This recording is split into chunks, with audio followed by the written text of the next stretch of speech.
다 함께 사도신경으로 신앙 고백하시면서 오늘 수요 예배를 시작하겠습니다. 전능하사 천지를 만드신 하나님 아버지를 내가 믿사오며 그 외아들 우리 주 예수 그리스도를 믿사오니 이는 성령으로 잉태하사 동정녀 마리아에게 낳으시고 본디오 빌라도에게 고난을 받으사 십자가에 못 박혀 죽으시고 장사한 지 사흘 만에 죽은 자 가운데서 다시 살아나시며 하늘에 오르사 전능하신 하나님 우편에 앉아 계시다가 저리로서 산자와 죽은 자를 심판하러 오시리라. 성령을 믿사오며 거룩한 공예와 성도가 서로 교통하는 것과 죄를 사하여 주시는 것과 몸이 다시 사는 것과 영원히 사는 것을 믿사옵나이다. 아멘. 이제 찬송가 419장 같이 부르시겠습니다. 우리 찬송가 419장 같이 고백하시면서 오늘 예배 나가시겠습니다.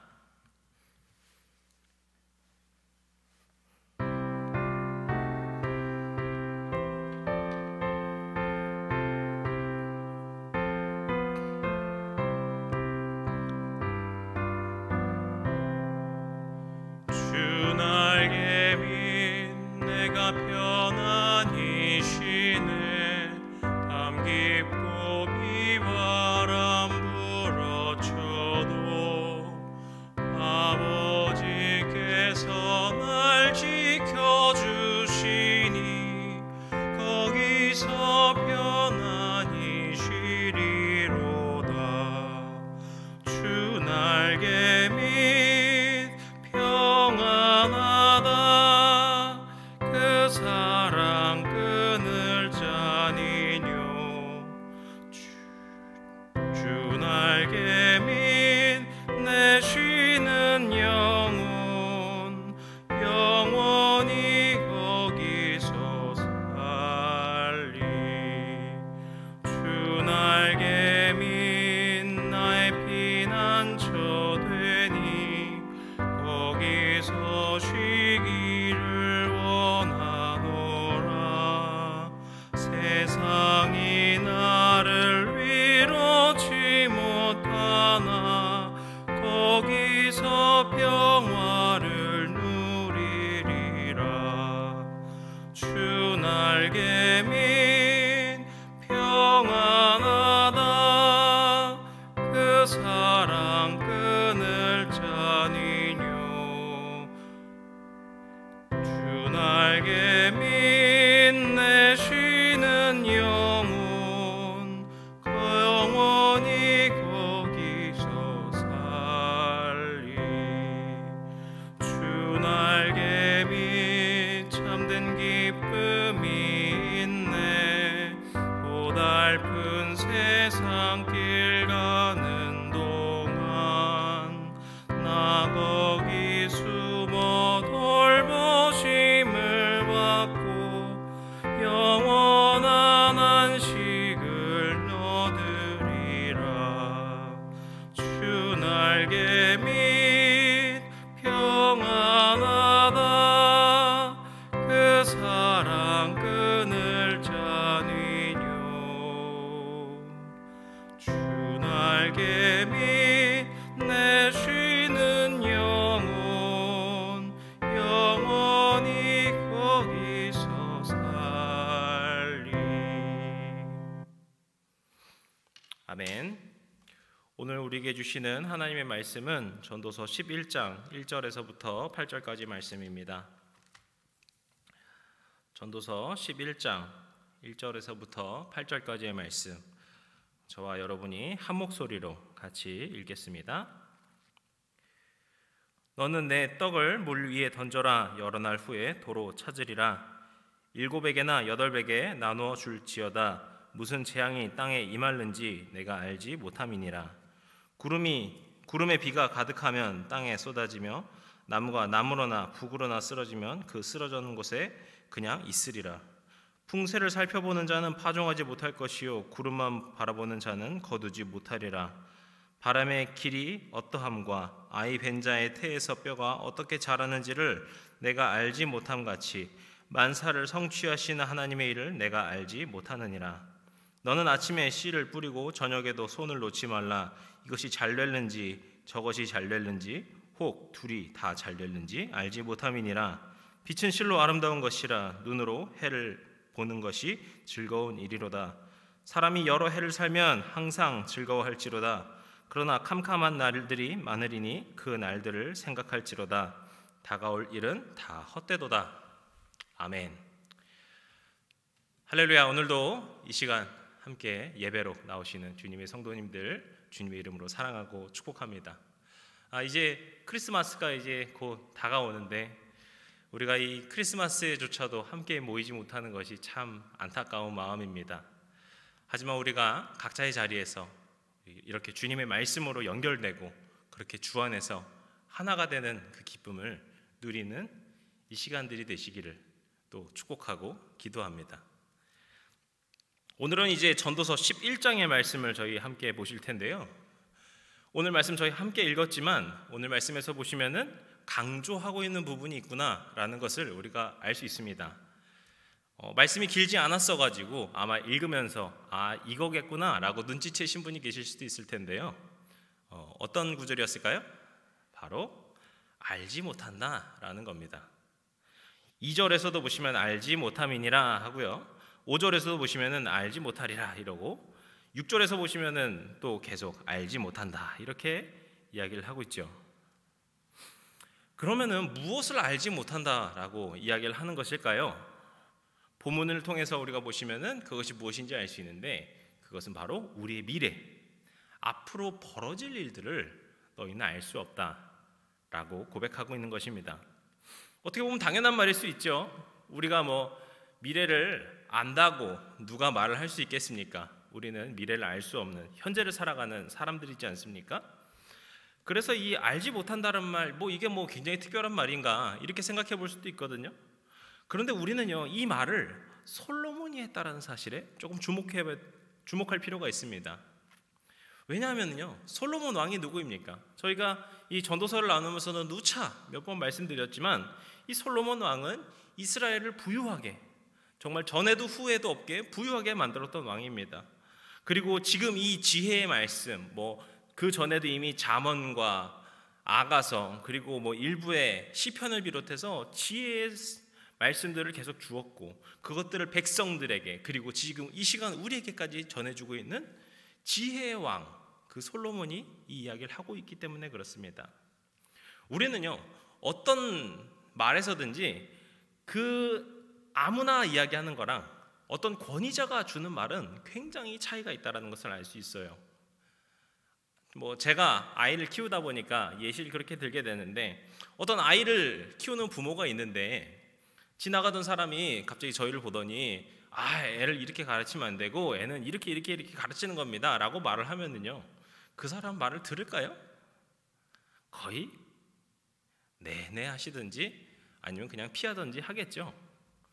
그런데 만약에 그 사람이 예전에 우리 아이가 달라졌어요의 그 오은영 선생님이든 아니면 우리가 진짜 전문가를 찾아가서 그 전문가의 상담을 받고 있던 해서 그 전문가가 아이를 양육할 때는 이렇게 하셔야 됩니다 라고 말을 한다면 아까처럼 에이 하고 무시할까요?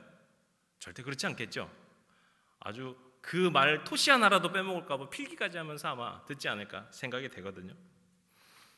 이렇게 우리는요 어떤 일에 대해서든 전문가, 그 분야의 권위자가 주는 말을 굉장히 중요하게 생각하게 됩니다.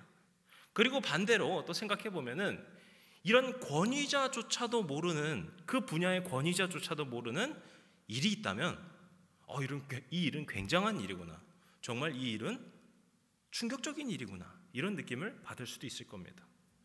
이런 관점에서 오늘 본문에서 나오는 이 알지 못한다는 말은 이 말을 듣고 있는 이스라엘 백성들에게 있어서는 충격적인 말이 되는 겁니다.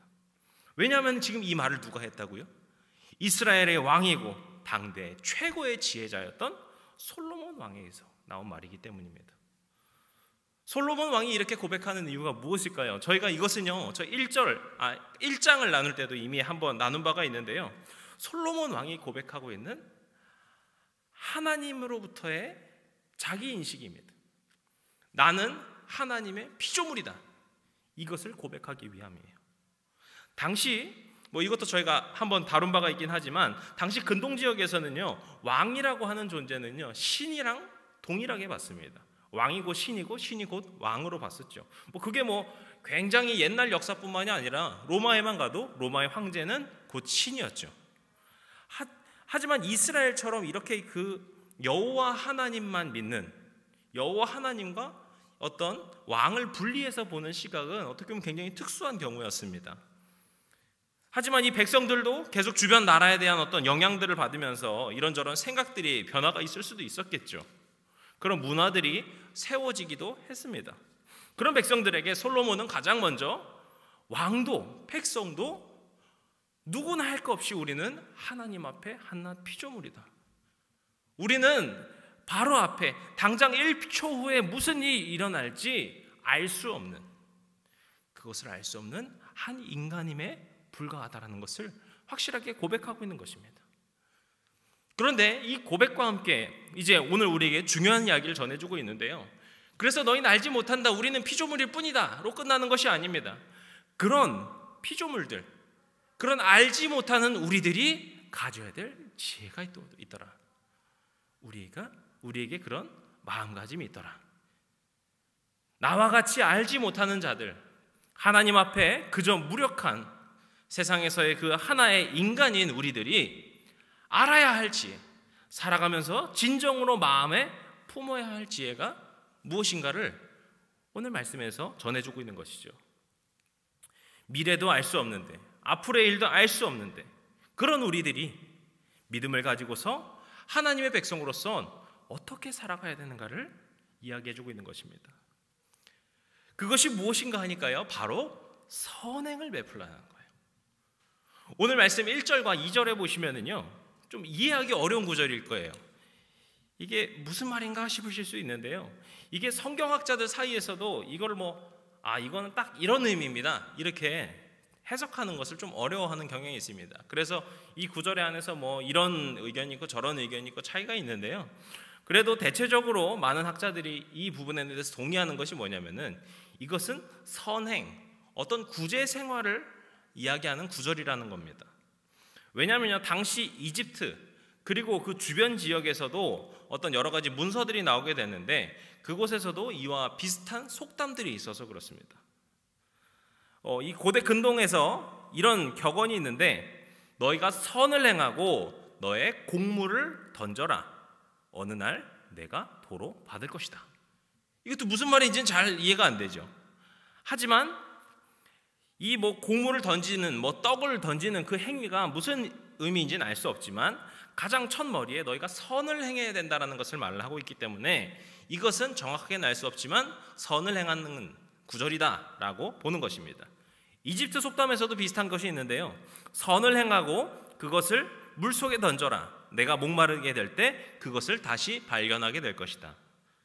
이것도 갑자기 뭘 던지고 뭘 받는 거야, 이게 잘 이해는 안 되지만 결국에 그 핵심에는 선행을 해야 된다, 너희가 선을 행해야 된다, 이 중심이 있는 것을 볼 수 있죠. 그래서 이 솔로몬이 오늘 이 11장의 말씀에서 우리에게 주고 있는 가장 핵심적인 주제가 뭐냐 하면 바로 너희가 선행을 하며 살아야 된다. 우리가 이 알지 못하는 세상을 살아갈 때 필요한 지혜는 선행을 하며 사는 것이다, 이것에 강조를 하고 있다는 겁니다.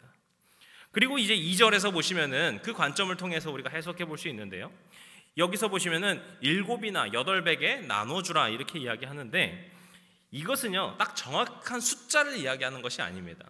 너희가 딱 7번 해야 돼, 너희가 딱 8번 해야 돼, 이것을 이야기하는 것이 아니고요, 성경에서 보시면 이 7이라는 숫자가 굉장히 중요한 숫자라는 것을 아실 겁니다.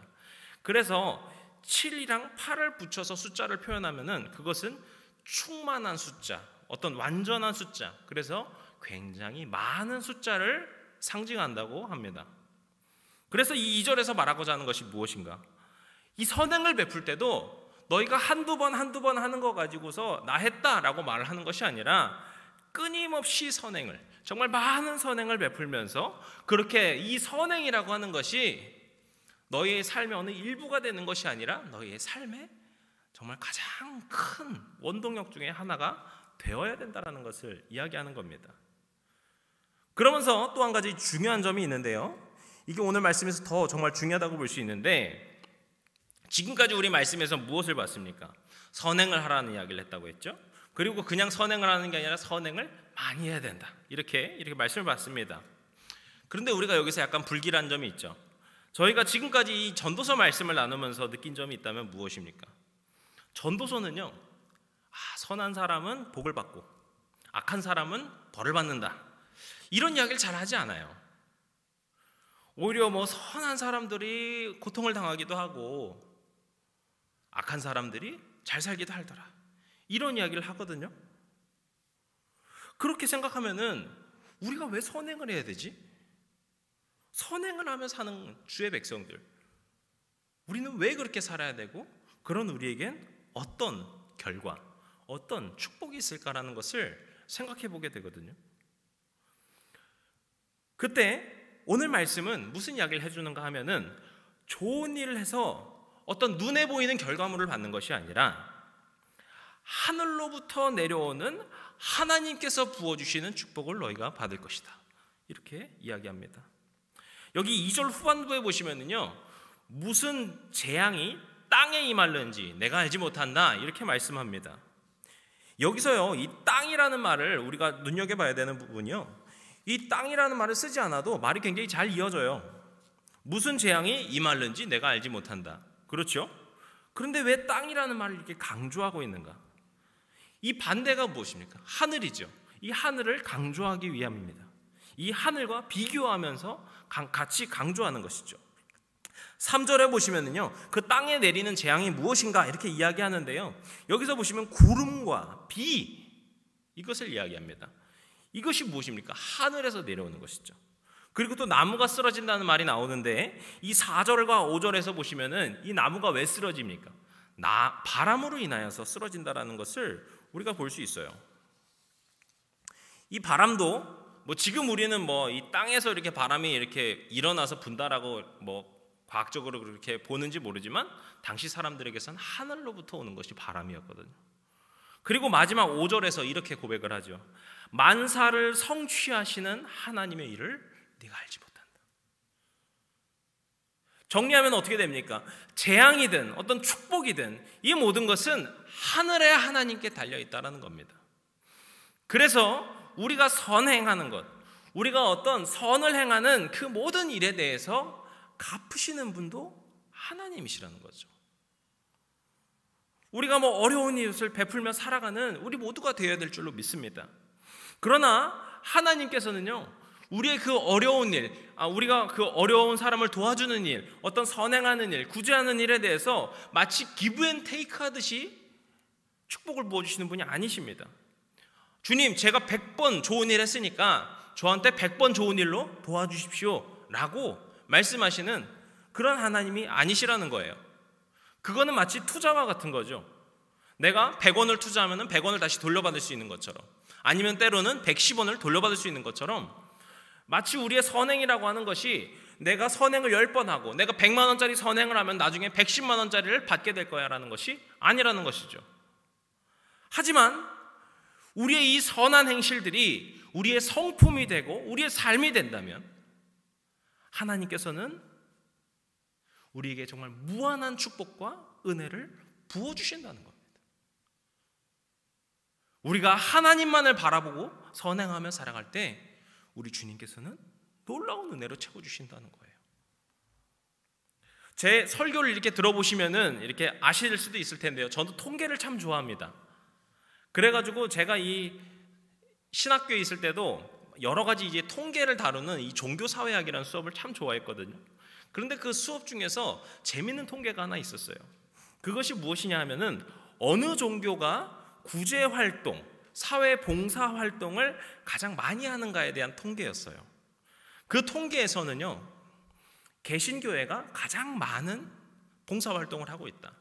그 뒤로 가톨릭, 그리고 불교, 이런 순으로 구제활동을 하고 있다라고 나왔습니다. 우리 딱 느껴도 우리 개신교회가 참 많이 하고 있다 이런 생각을 할 수 있죠. 그런데 재밌는 건 그 다음이거든요.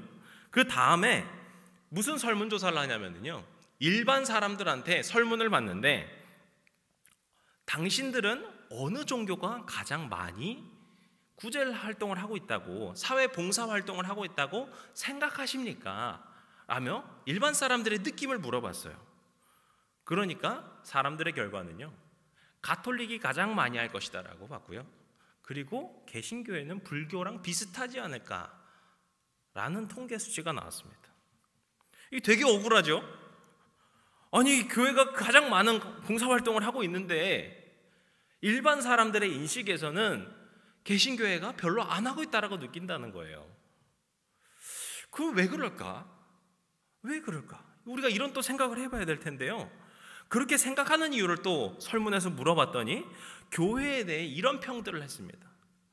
교회는 사회봉사라는 명목으로 전도를 하려는 전도 수단으로서 그것을 삼거나 아니면 보여주기식으로 구제활동을 한다. 그래서 이런 것들을 사회봉사활동이라기보다는 어떤 교회를 홍보하기 위한 홍보 수단 정도로 느껴진다라고 사람들이 많이 대답을 했습니다. 그래서 이 교회에서 행하고 있는 어떤 선행이라는 것, 구제라고 하는 것, 사회봉사활동이라고 하는 것이 진정성 있는 선행으로 느껴지지가 않는다라고 많은 사람들이 대답을 했다는 겁니다. 참 제가 그 수업을 들으면서 보는데 참 여러 가지 많은 생각이 들었어요. 예수님께서는 이 구제와 선행에 대해서 이렇게 말씀하십니다. 마태복음 6장 말씀인데요, 그러므로 구제할 때 외식하는 자가 사람에게서 영광을 얻으려고 회당과 거리에서 하는 것 같이 너희 앞에 나팔을 불지 말라. 진실로 너희에게 이르노니 그들은 자기 상을 이미 받았느니라.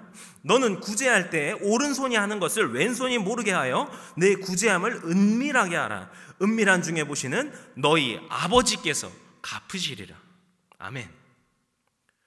주님의 백성은요, 세상을 섬기기 위해 부름받은 사람들입니다. 우리의 삶은 우리의 죄를 위하여서 죽으신 예수 그리스도의 모습을 담는 것입니다. 그렇기에 우리 모두는 정말 열심히 선행을 하며 오늘 말씀과 같이 선행이 나의 삶이 되며 살아가는 것이 마땅합니다. 그런데 여기서 더 중요한 것이 무엇이냐면은 그런 우리의 섬김을 어디서 드러내거나 보이거나 하는 것이 아니라 은밀하게 그 일을 행하고, 그저 이것이 나의 영광이 되는 것이 아니라 하나님의 영광이 될 수 있도록, 교회가 잘 되도록 하는 것이 아니라 그저 하나님께 기쁨이 되도록 선행을 해야 된다는 것이죠. 세상에 보여지는 섬김은 그렇게 우리 자신이나 우리 교회를 영광스럽게 하는 세상의 영광에 지나지 않습니다. 우리가 행하는 선행이라고 하는 것은 오직 하나님께만 영광을 돌리는 섬김이 되어야 하고, 그렇게 우리는 하나님의 선함을 세상에 드러내며 살아야 합니다. 그것이 오늘 말씀에서 우리에게 주는 것입니다.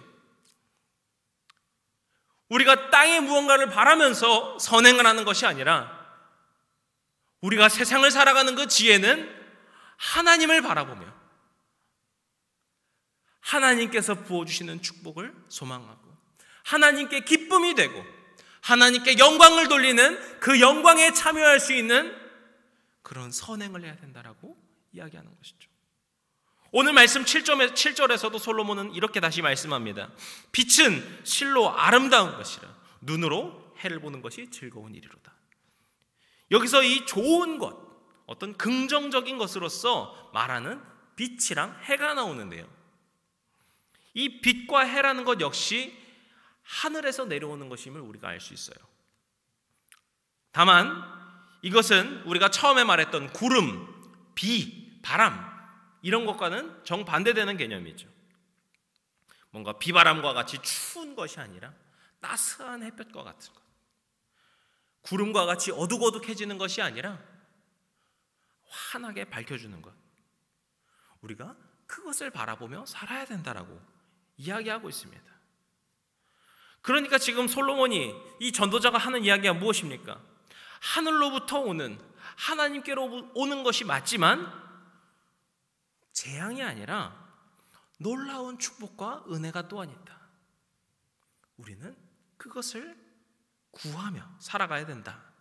이것을 이야기하는 것입니다. 하나님의 백성의 선행과 좋은 일에는요, 당장 어떤 눈에 보이는 좋은 결과물이 돌아오지 않을 것입니다. 내가 좋은 일을 해서 더 좋은 것을 받는다면 이것은 더 이상 선행이 되지 않고 그저 내가 투자한 것에 불과하겠죠. 하지만 당장 눈에 보이진 않지만, 당장 나의 손에 집히지는 않지만, 우리는 영원한 소망과 축복이 되시고 우리의 따스한 햇빛이 되어주시는 하나님을 경험할 수 있습니다. 아름다운 빛과 같이 빛나시는 우리 주님의 품 안에서 우리가 살아간다는 것입니다. 하나님의 얼굴을 배웁고 주님과 함께 동행하며 그 은혜를 함께 누리는 것입니다. 우리의 섬김을 통하여서 우리가 다른 무언가를 누리는 것이 아니라 우리 한 사람 한 사람이 작은 예수가 되는 것이고, 우리의 이 낮아짐을 통하여서 우리가 주님의 마음을 경험하게 되는 것이죠. 우리 주의 백성들에게 주어진 가장 큰 축복은 바로 이 세상과는 비교할 수 없는, 세상이 결코 줄 수 없는 이 놀라운 은혜, 하나님께서 우리를 창조하여 주신 그 창조의 놀라운 목적과 바람과 그 소망대로 살아가고 우리가 그렇게 주님의 형상을 담는 것인 줄로 믿습니다. 그것이 우리가 이 세상에서 선을 행하고 구제를 하며 살아가는 목적이다. 그것이 이유다. 전도자가 이야기하는 것이죠. 우리가 아무것도 알지 못하는, 우리가 한치 앞을 알 수 없는 피조물로서 살아가는 놀라운 지혜는 바로 세상을 섬기며 살아가는 예수 그리스도의 제자로서 살아가는 것이라는 말입니다. 이제 이틀만 있으면은 주님께서 나신 성탄절이 됩니다. 원래라면 우리가 내일 전야제에서 무엇을 할까 이러면서 설레는 마음으로 준비하고 있었을 텐데 참 아쉬운 마음이 들어요. 우리가 뭐 이렇게 재밌는 영상을 이렇게 목사님들과 함께 이렇게 준비하고 있긴 하지만 이 또 허전한 마음을 또 지울 수는 없습니다.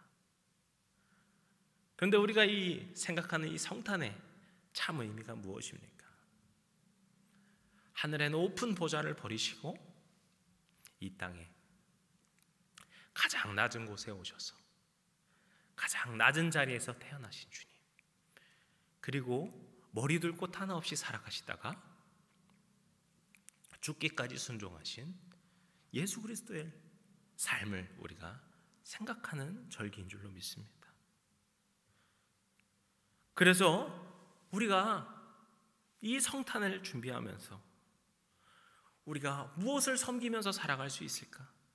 우리가 서로 생각하고 각 가정에서 그것들을 고민하고 도전하시기를 권면하게 됩니다. 나의 도움이 필요한 곳이 없을까? 그곳에 우리가 손을 뻗을 수 있고, 지금 코로나19로 인하여서 많은 어려움들을 겪고 계시는 분들이 있는데 그분들과 우리가 어떤 사랑의 나눔을 할 수 있을까? 한번 기도해보고 고민해보는 이 성탄이 되면 참 어떨까, 이런 묵상을 하게 됩니다. 저희 가족도 이번 크리스마스를 맞으면서 정말 작은 어떤 섬김의 일을 하기로 결정을 했는데요. 그것이 무엇인가 하면은요, 제가 하나님 앞에 은밀하게 할 거여서 말씀을 드리지는 않으려고 합니다. 다만 우리의 이런 작은 섬김들, 우리가 세상을 섬기고 세상에서 선을 행하는 그것들을 하나님께서 기뻐 받으시고 우리가 또 그 기쁨에 함께 동참한다고 생각이 되어서, 저희 가족이 그것에 동참한다고 생각이 되어서 참 기쁜 마음, 참 따뜻한 마음을 갖게 됩니다. 참 어려운 시기입니다. 오늘 뉴스 기사 중에 한 기사에서는 코로나19로 인하여서 한국 사회가 더 팍팍해지고 있다라는 진단을 하는 기사가 있었습니다. 자영업자, 비정규직 노동자, 청년 구직자와 같은 어떤 이 코로나19로 인한 직접적인 어려움을 겪고 계시는 분들이 계신데 우리의 마음이 그분들을 돌봐야 된다, 그분들의 그 어려움을 함께 짊어져야 된다라는 그런 마음의 여유가 없더라는 겁니다. 그렇게 우리는 이 어려운 시기를 지나면서 그저 힘들게만 지나가는 것이 아니라 우리가 서로 도우며 살아간다라고 하는 그 따스함까지도 식어버리는 것이 아닌가 싶어 참 아쉬운 마음이 들었습니다. 하지만 우리는 하나님의 백성으로 살아가면서 우리가 속한 자리를 따스하게 채워가는 주님의 사람들이 되어야 할 줄로 믿습니다. 예수님의 사랑이 우리의 삶에서 드러나고 그렇게 우리가 선을 행하며 주님의 자녀로 살아가야 할 줄로 믿습니다. 그것은 우리가 하나님의 피조물로서 살아가는 목적이자 가장 커다란 축복이 되는 것이고 솔로몬이 오늘 우리에게 주고 있는 가장 놀라운 지혜인 줄로 믿습니다. 이 한치 앞을 알 수 없는, 이 미래를 알 수 없는 우리의 이 하루하루의 삶을 살아가면서 만물의 통치자가 되어주신 우리 주님께만 의지하며 주님께서 부어주시는 마음과 그 모습으로 살아가시는 우리 주님의 자녀들이 되시기를 주님의 이름으로 간절히 축복하고 기도합니다. 기도하시겠습니다.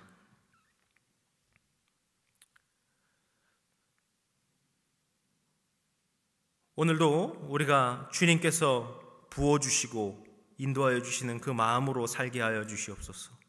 오늘도 우리를 살게 하여 주시고 우리에게 새로운 호흡을 주시고 우리가 주님 안에서 걸어갈 수 있도록 우리를 인도하여 주시는 주님, 이 시간도 주님 앞에 나와서 말씀으로 나아가는 주님의 자녀들에게 놀라운 주님의 은혜를 부어주시옵소서. 그리고 주님께서 또한 우리에게 커다란 도전을 주시사 우리가 주님의 모습으로 살아갈 수 있는, 주님의 형상으로 살아갈 수 있는 그런 주님의 피조물이 될 수 있도록 주님께서 우리를 또한 인도하여 주시고 우리에게 새 길을 열어주시옵소서. 주님, 우리가 참 힘든 시간들을 보내고 있습니다. 하지만 우리가 그 가운데서 나 하나를 챙기는 것에 그치는 것이 아니라 우리가 서로 도우며 살아갈 수 있는 주님의 사람들이 될 수 있도록, 그렇게 세상에 따스함을 전하며 살아갈 수 있는 주님의 자녀들이 될 수 있도록 주님 우리를 도와주시옵소서. 주님의 은혜로 우리를 부어주시고 주님의 사랑으로 우리의 심령을 가득 채워주시옵소서. 그렇게 우리가 작은 예수로서, 예수 그리스도의 제자로서 세상을 섬기고 세상에 발을 닦아주며 살아가는 주님의 제자들 될 수 있도록 주님 축복 가운데로 우리를 인도하여 주시옵소서. 그렇게 우리가 세상이 줄 수 없는 놀라운 축복, 하나님께서 부어주시는 놀라운 은혜, 그 놀라운 평안에 참여하고 주님의 그 따스한 햇빛 아래 그런 우리의 매일매일의 기쁨의 삶이 되도록 주님께서 이끌어 주시옵소서. 오늘도 우리를 사랑하시고 우리에게 새 힘으로 부어주시고 채워주시는, 우리를 날마다 도와주시는 우리 주님 예수님의 이름으로 기도드렸습니다. 아멘. 이제 주기도문으로 오늘 예배를 마치겠습니다. 하늘에 계신 우리 아버지여, 이름이 거룩히 여김을 받으시오며 나라의 마옵시며 뜻이 하늘에서 이룬 것 같이 땅에서도 이루어지이다. 오늘날 우리에게 일용할 양식을 주옵시고 우리가 우리에게 죄진 자를 사하여 준 것 같이 우리 죄를 사하여 주옵시고 우리를 시험에 들게 하지 마옵시고 다만 악에서 구하옵소서. 나라와 권세와 영광이 아버지께 영원히 있사옵나이다. 아멘.